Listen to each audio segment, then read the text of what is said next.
Makanan kadaluarsa tentu saja sudah tidak layak lagi dikonsumsi. Namun dengan pengemasan ulang label tentu membuat produk kadaluarsa sulit dibedakan. Padahal jika dikonsumsi dapat menimbulkan bahaya bagi tubuh manusia.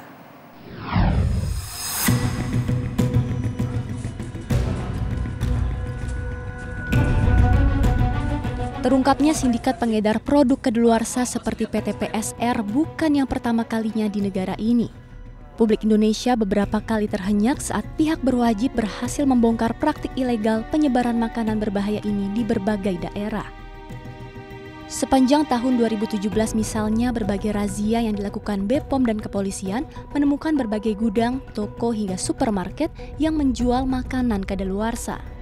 Makanan kadaluarsa yang dikonsumsi bisa menyebabkan gangguan kesehatan perut yang tidak bisa dianggap remeh. Bukan hanya menyebabkan sakit perut, tapi juga dapat menyebabkan keracunan tubuh hingga membahayakan perkembangan janin bagi ibu hamil.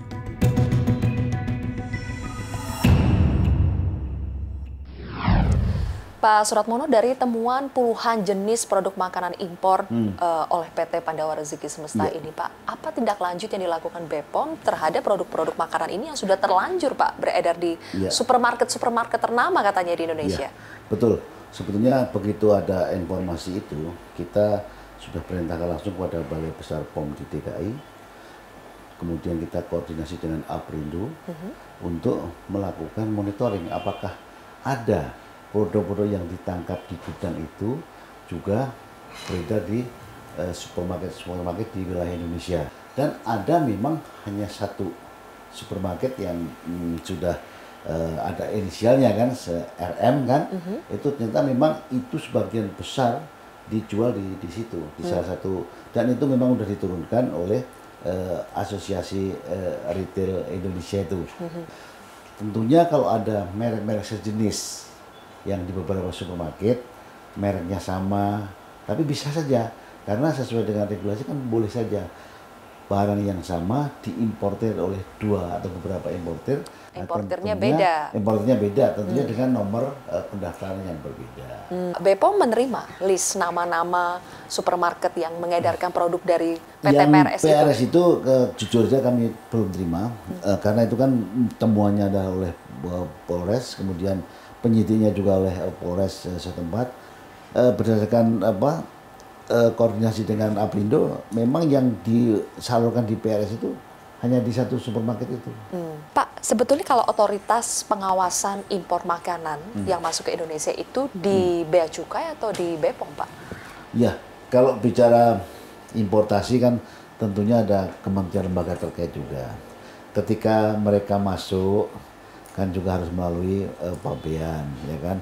Karena mereka kan harus bayar pajak dan sebagainya. Kemudian salah satu persyaratan untuk masuk ini kan bahwa produk harus terdaftar di Badan POM. Ini kan tentunya yang harus selama ini kan masih melalui Badan POM, melalui SKI itu, surat keterangan impor, bahwa benar produk itu sudah terdaftar, labelnya juga benar, kemudian dia juga belum kadaluarsa, karena persyaratan produk impor yang masuk ke Indonesia itu kan minimal kan 2/3 dari shelf life-nya. Jadi kalau misalnya shelf life-nya itu 1 tahun, ya minimal masuk ke Indonesia harus masih 2/3 kali 12 bulan.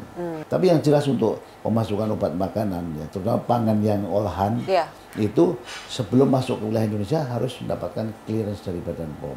Oke, khusus untuk produk-produk yang diimpor oleh PT PRS ini semuanya sudah ada, Pak, ya, izinnya ya? Ada, mestinya bisa kita lihat juga di list kita, berapa kapan dia impor. Tapi kan jangan salah, pemasukan kan modusnya macam-macam kan. Ada yang masuk secara legal, ya kan?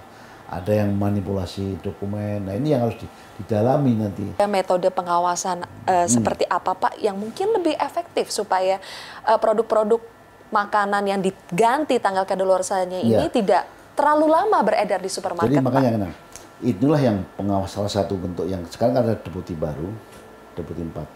Salah satunya ada Direktorat Intelijen. Nah, kita akan cegah dari hulunya, Bu. Kalau kita hanya main di peredaran, capek deh kita, ya kan? Maksudnya gimana Pak kalau dari hulunya Pak? Dari hulu ya di pintu-pintu masuk, itu kita pastikan. Kalau yang seperti ini kan modelnya dia dari hulunya sebetulnya clear Pak. Ya ada, Belum legal. tentu, karena modusnya Khusus untuk PT PRS ini Pak? belum tentu, harus kita dalami. Bisa aja dia juga masuk secara, karena kan kita ada aturan untuk pangan impor yang masuk ke dalam wilayah Indonesia itu minimal usianya masih 2/3 Tadi dari lifetime. shelf life. Bisa saja produk yang diimpor PT PRS itu ketika sampai di Indonesia tadi save time-nya itu sudah sedikit Pak ya, tidak 2/3 lagi ya.